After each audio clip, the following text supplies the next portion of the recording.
எங்கள் சமூகத்தை வந்து ஒரு குற்றவாளிகளாக படுத்தி ஏதாவது அரசியல் தலைவர்கள் பேசுகிறாங்க. இப்போ சியாம் கிருஷ்ணசாமியை நாங்கள் கண்டித்தோம். இதுக்கு முன்னாடி அரசியல் தலைவர்கள் நிறைய பேசுகிறவங்களாம் நாங்கள் அரசியலாக கண்டிச்சிட்டு இருக்கோம். அது வேற. உங்களுக்கு கோமாளிகளுக்கு என்ன வேலை? யூடியூப் போட்டு யூடியூப்ன்றது ஒரு நல்ல விஷயம். அதில் வந்து நிறைய பயனுள்ள விஷயங்கள், அறிவியல் தகவல்கள் நிறைய பேர் நல்ல விஷயங்கள் தர்றாங்க.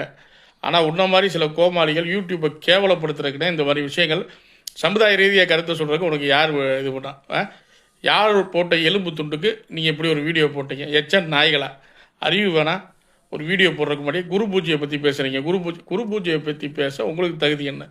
உங்களுக்கு தகுதி என்ன இருக்குது? போன வருஷம் இந்நேரம் குரு பூஜையை பற்றி பேசுகிற சவுக்கு சங்கருக்கு ஏற்பட்ட நிலை தெரியுமா? காவல்துறையால் கை உடைக்கப்பட்டு குண்டாஸ் அடிக்கப்பட்டு பல வழக்கில், அதாவது சித்தர்கிட்ட விளையாடாதீங்க, பல தடவை சொல்லியாச்சு. நீங்களாம் ஒரு ஆளும் கிடையாது. 2 பேருக்கு வீடியோ போடுறோன்னா வேறு ஏதாவது வீடியோ போடுங்க.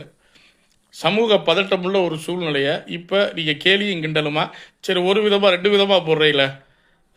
அங்கே வந்து யார் ட்ரைனிங் கொடுத்து வெட்ட அனுப்புகிறாங்க, அதை கேட்டு நீ வெட்டுறன்னு சொல்லி அந்த பையனுக்கு அட்வைஸ் பண்ணுற மாதிரி நீ பண்ணுற. அப்போ இங்கே எவன் ட்ரைனிங் கொடுத்து லவ் பண்ண அனுப்புகிறான்? எவன் ட்ரைனிங் கொடுத்து அனுப்புகிறான்? அதாவது காதல்னாலே பதட்டம். ஒரு சொந்த சமூகத்தில் பண்ண கூட அவங்களா எடுக்கிற ஒரு முடிவுன்றது ஒரு பதட்டத்தை தான் அந்த வயசில் இருக்கவங்களுக்கு ஏற்படுத்தும். ஆணாக இருக்கட்டும் பெண்ணாக இருக்கட்டும். ஆனால் சாதி விட்டு சாதி காதலிக்கும் போது ஒரு தில்லு வேணும். அது பிரச்சனை வரும்போது தில்லு. இதுக்கு ட்ரைனிங் கொடுக்குற யார்? எவன் கொடுத்த ட்ரைனிங்கில் இப்படி வந்து அவங்க இந்த மாதிரி தப்பு பண்ணுறாங்க?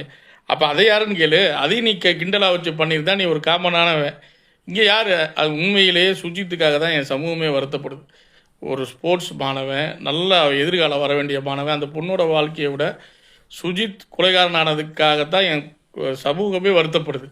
அப்படி நாங்கள் வந்து ஒரு வேதனையும் அந்த பையனை நினச்சி பட்டுக்கிட்டு இருக்க நேரத்தில் அவங்க இது போல சம்பவங்களால் தான் இப்போ அவங்க அப்பா அம்மாவையும் சில அரசியல் தலைவர்கள் டார்கெட் பண்ணி